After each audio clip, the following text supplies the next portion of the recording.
aku bakal ngejelasin tentang teknik sampling. Tapi pertama aku mau ngejelasin sampel dan sampling sendiri itu apa sih? Sampel itu sebagian individu yang dipilih untuk mewakili keseluruhan populasi. Sedangkan sampling adalah proses pemilihan sebagian elemen dari suatu populasi untuk mewakili keseluruhan populasi dalam suatu penelitian. Sampling dibagi menjadi dua, ada probability dan non-probability.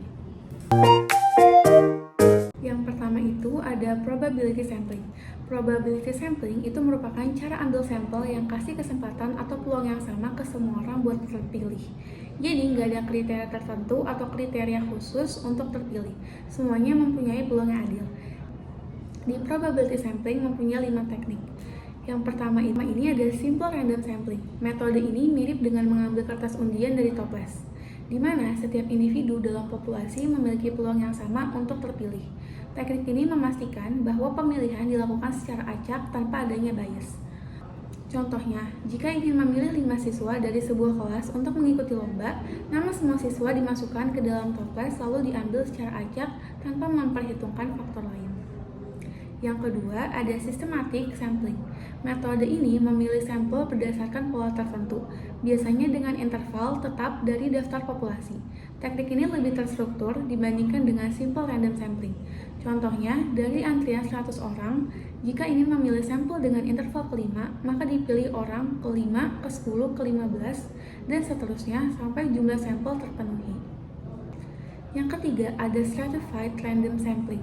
Metode ini membagi populasi ke dalam beberapa kelompok atau kategori berdasarkan karakteristik tertentu, lalu memilih sampel secara acak dari tiap kelompok atau kategori tersebut. Ini dilakukan agar kelompok atau kategori terwakili dengan adil. Contohnya, dalam sebuah sekolah yang memiliki 3 kelas berbeda, dipilih masing-masing 2 siswa secara acak dari setiap kelas agar perwakilan dari tiap kelas tetap ada dalam penelitian. Nah, yang keempat ini ada proportionate stratified random sampling. Ini mirip dengan metode yang ketiga, tapi jumlah sampel yang diambil dari setiap kelompok atau kategori disesuaikan dengan proporsi ukuran kelompok tersebut dalam populasi. Contohnya, jika ada 3 kelas dengan jumlah siswa yang berbeda, misalnya kelas A 30 siswa, kelas B 60 siswa, dan kelas C memiliki 90 siswa, maka jumlah siswa yang dipilih dari masing-masing kelas harus proporsional dengan ukuran kelasnya. Yang terakhir ada cluster sampling. Cluster sampling ini merupakan metode pemilihan kelompok atau kategori secara acak, lalu mengambil semua individu dalam cluster atau kategori tersebut sebagai sampel. Teknik ini sering digunakan ketika populasi tersebar luas dan sulit untuk mengambil sampel individu satu persatu. Contohnya, jika ada 10 desa dalam suatu wilayah dan perlu dilakukan penelitian, maka secara acak dipilih 2 desa. Dan seluruh penduduk di desa yang terpilih akan dijadikan sebagai sampel dalam suatu penelitian. Non-probability sampling ini nggak semua orang punya peluang yang sama buat kepilih.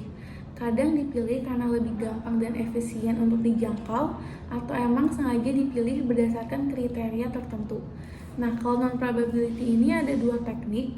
Yang pertama itu ada convenience sampling. Jadi itu cara ambil sampel yang paling mudah dijangkau tanpa aturan khusus. Biasanya dilakuin karena emang praktis dan cepat.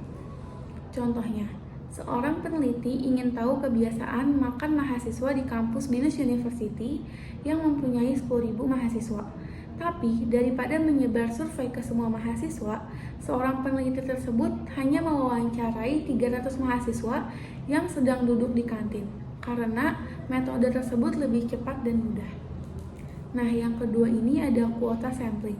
Kuota sampling ini merupakan cara ambil sampel dengan menentukan jumlah atau kuota tertentu dari setiap kelompok atau kategori yang mau diteliti. Contohnya, peneliti ingin tahu pendapat 1.000 orang tentang transportasi umum di kota A dengan populasi 1 juta orang. Dia menentukan kuota berdasarkan kelompok usia. Misalnya, 300 orang berusia 18 sampai 25 tahun, 400 orang berusia 26 sampai 40 tahun, dan 300 orang berusia 41 tahun ke atas. Nah, jadi itu aja penjelasan teknik sampling dari aku. Semoga apa yang aku sampaikan dapat berguna dan bermanfaat. Terima kasih.